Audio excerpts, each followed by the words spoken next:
The like essence of what's important? the essence or the inspiration or the sometimes even like the fun part, like Mhm. that I feel like it's doing the wrong thing. I don't know how to explain it.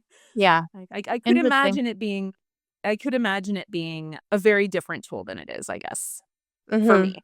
Because I think the nature of what it is now is very much this thing that, it swallows a lot of images and it spits something back out. Like that's what it is. It's very, very powerful, but it's very like that's all it does. It Yeah. really doesn't do that.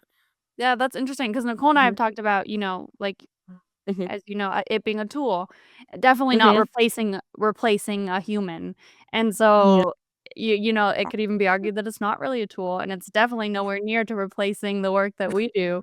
I found it more useful for like I needed to translate something or something like I feel like that's where it does better. It's better at Mhm. that kind of thing. Thinking about what you just said, I feel like this is where it's kind of a fundamental aspect of working with scientists and clients is helping them recognize, like, our expertise having done this for a really long It's time true. of helping Yeah. to distill their ideas. If they can try to Mhm. explain to us, and then we can try Mhm. to, like, understand what they're saying, do research, Mhm. ask questions.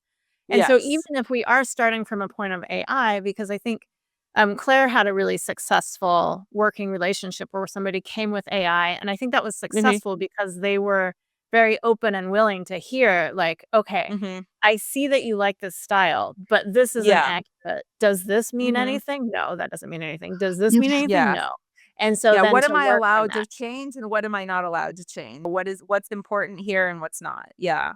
I just want you to reproduce this, and they're not willing to, Yes. like, listen to our ideas Yeah, as people who've done this. that's tough. The other thing I've had is sometimes people come with, like, 50 sketches, and I'm like, "This but that's, like, too many that's not Mhm. helpful," you know? No. Like, 50 AI sketches, I'm like, because it takes what it does so easily, it doesn't for all the things it does so easily and can make you 50 amazing, beautiful Mhm. versions of something, but the something might not be quite right, and that might be because you haven't thought it through quite, you know what I mean? It might Yeah. be because you didn't quite get the right concept or prompt or, there's Yeah. lots of things that could have gone wrong in that Mhm. process.